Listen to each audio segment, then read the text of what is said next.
আপনি এই ব্যক্তিকে পছন্দ করুন বা না করুন, কিন্তু কারো সম্পর্কে জানলে আপনি এটা বুঝতে পারবেন সেই ব্যক্তি কোথা থেকে উঠে এসেছে। এমন মনে হয় যেন এই ছেলেটি মুখে সোনার চামচ নিয়ে জন্মেছে।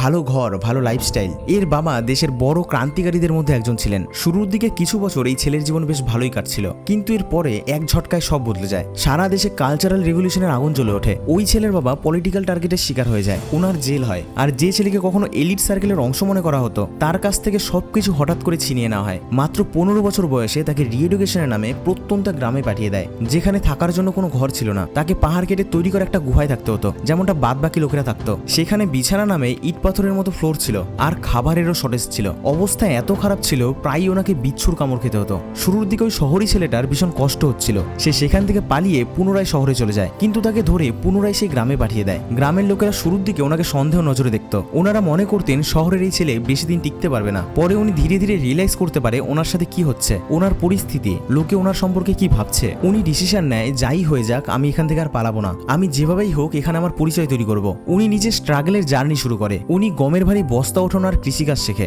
ধীরে ধীরে উনি গ্রামের লোকেদের ভরসা জেতে, আর সে সেখানকার লোকাল সেক্রেটারি হয়ে যায়। যে পার্টি ওনার বাবাকে টার্গেট করে, ওনার এখন ওই পার্টি জয়েন করাচ্ছিল। কিন্তু অফকোর্স ওই পার্টি জয়েন করা অতটা সহজ ছিল না। ওনার ব্যাকগ্রাউন্ডের কারণে ওনাকে বারবার রিজেক্ট করা হয়, কিন্তু ছেলেটা বারবার ট্রাই করে যায়। আর অবশেষে আরেকবার ট্রাই করার পর উনি ওই পার্টির মেম্বারশিপ পেয়ে যায়। পার্টিতে এন্ট্রি করতেই উনি কোনো হাঙ্গামা করেননি। ওনার বাবার সাথে অন্যায়ের খুব তাড়াতাড়ি প্রতিশোধ নেয়নি। সে শান্ত ছিল, একদম লো প্রোফাইল কাজ করত। এই কারণেই সেখানকার বড় বড় লিডারদের কাছে এটা খুবই নর্মাল আর রিয়েলেবল মনে হয়। ওনারা মনে করে এই ছেলেকে উপরে নিয়ে আসলে কোনো রিস্ক নেই, আর এটাই ওনাদের সব থেকে বড় ভুল ছিল। 2012 সালে অবশেষে এই ছেলে দেশে সব থেকে শক্তিশালী নেতা হয়ে যায়। আর ক্ষমতায় আসার পরই উনি ওনার আসল ক্ষমতা দেখাতে শুরু করে। কারাপশনের নামে একটা বড় ক্যাম্পেইন চালায়, যার ফলে উনি অনেক সিনিয়র লিডার্স আর অফিসিয়ালদের আইনিভাবে পদচ্যুত করে। যারা ভবিষ্যতে ওনার উদ্দেশ্যে বাধা হয়ে দাঁড়াতো, তাদের সবাইকে উনি বের করে দেয়। চুপচাপ কাজ করে আর হাসি মুখের আড়ালে নিজের খুরাফাতি বুদ্ধি চালায়। আর এই মানুষটা হলেন শি জিনপিং।